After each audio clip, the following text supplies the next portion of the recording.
Hello everyone. Welcome back to my channel. I hope everyone is having a nice day before we begin the video. Please subscribe and give the video a thumbs up. General Hospital spoilers and updates for Wednesday, June 25 tease parental talks, following orders and bad news. Dante Falconery, Dominic Zamprogna, and Brook Lynn Quartermain Chase, Amanda Seton, have a parental talk. Cody Bell, Josh Kelly, follows orders, and Martin Gray, Michael E. Knight, gets bad news. Brook Lynn and Dante finally talk, and they discuss their grown son Gio Palmieri, Giovanni Massa. Gio's not been buying what either one of them have been selling about relationships with them. He's pretty much cut everyone off. Dante tells Brook Lynn to reach Gio. He and she are going to have to work together. That will be easier said than done, because Gio has obviously inherited Dante's temper, and both his and Brook Lynn's stubbornness.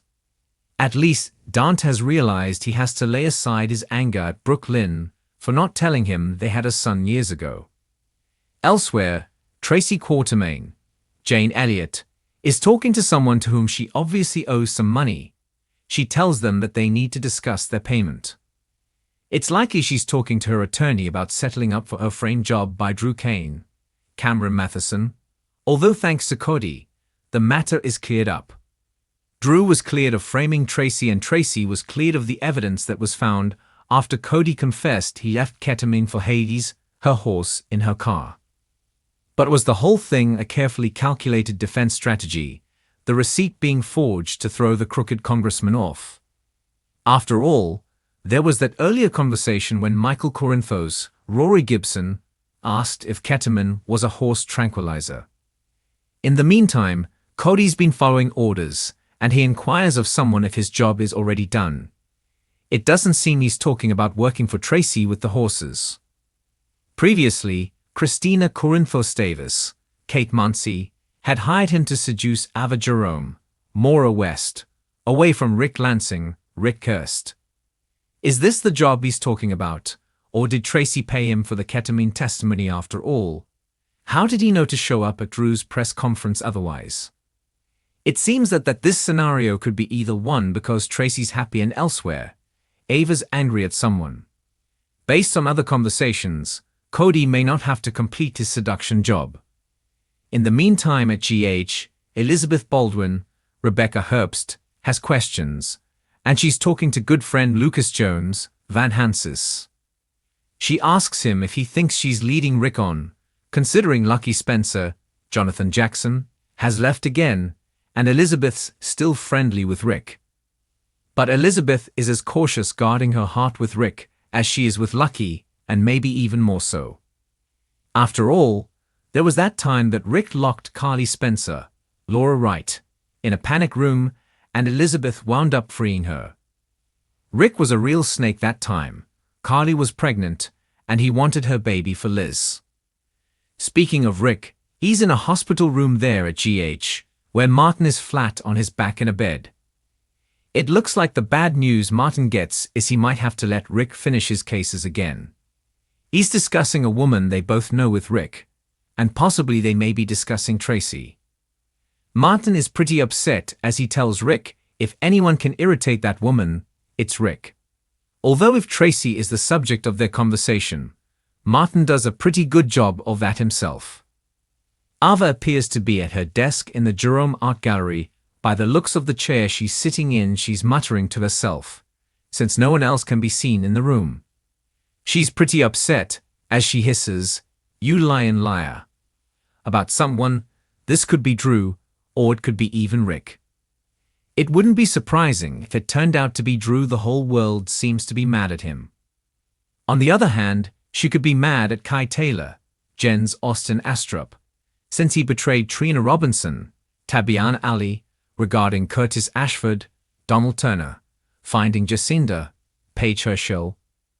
He told Drew what he overheard, and Drew wouldn't waste any time acting on it to repair his reputation. Sonny Corinthos, Maurice Bernard, demands answers, impatiently asking someone what their answer is going to be. It sounds like the topic of discussion is Jens Sidwell, Carla Rota, who Lucy Co., Lynn Herring, had come to Sunny's to try and persuade him to sell him his peers after all. Lucy had backed down after Sunny had a lot of questions, and warned her this is something she shouldn't be involved in. Previously, Sunny had discussed with Jason Morgan, Steve Burton, his plans to get Natalia Ramirez, Eva LaRue, to safety, and Jason wondered if she could be trusted.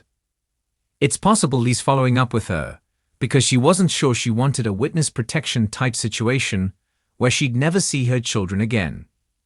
General Hospital spoilers for Wednesday, June 25 tease a loaded day in Port Charles where the emotional weight of parenting, the consequences of secrets, and the brewing storm from unchecked loyalty begin to take center stage.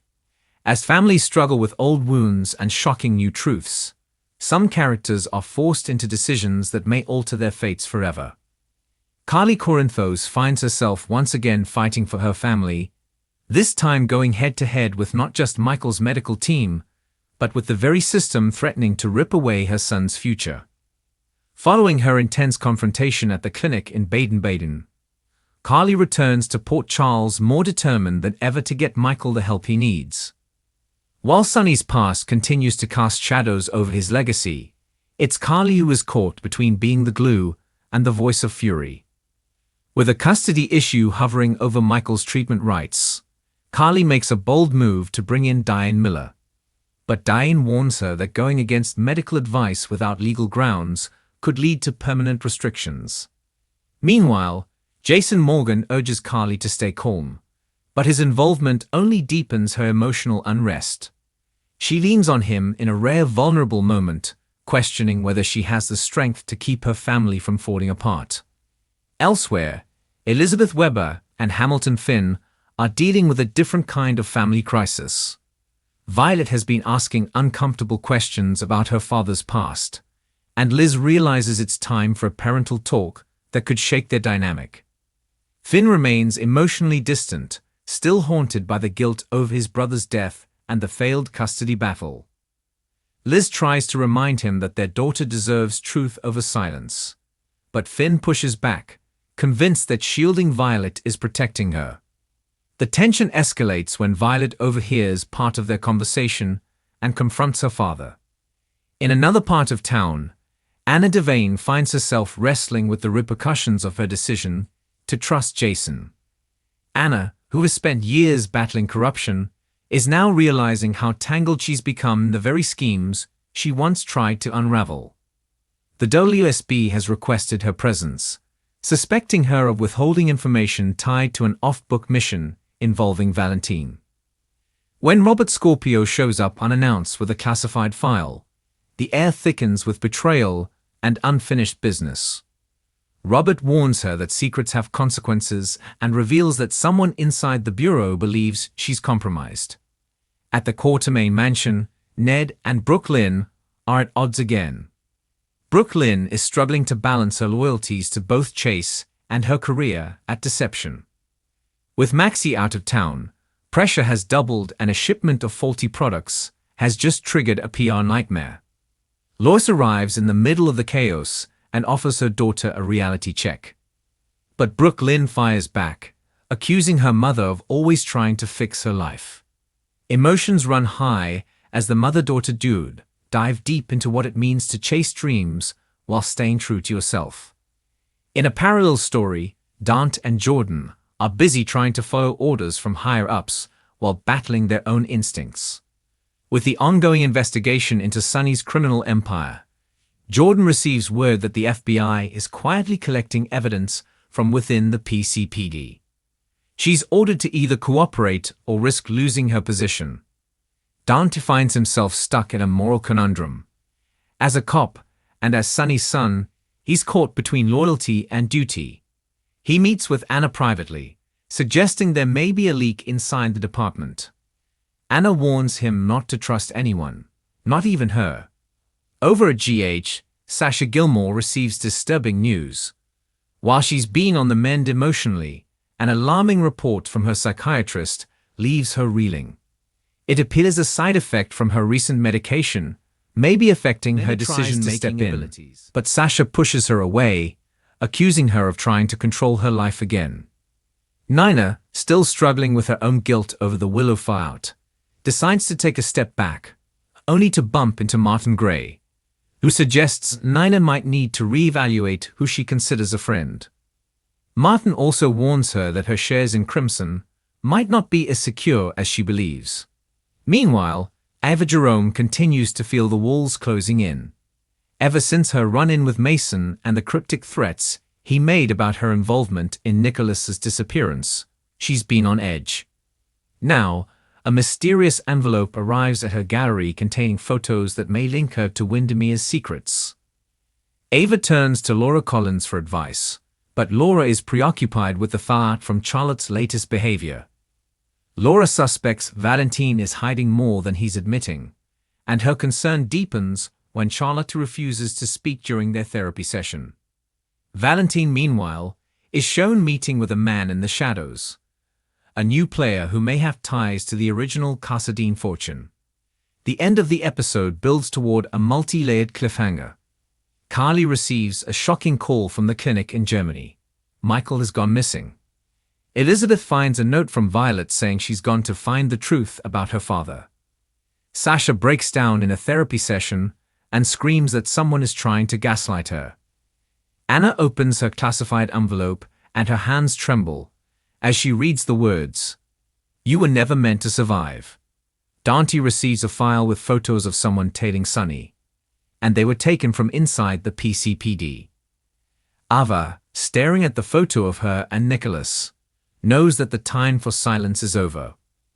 With secrets unraveling and truth clawing its way to the surface, June 25 promises a gut-wrenching, fast-moving episode that will set the stage for shocking betrayals, desperate alliances, and emotional reckoning. Port Charles may never be the same. Thanks for watching this video, and please subscribe our YouTube channel for more update news.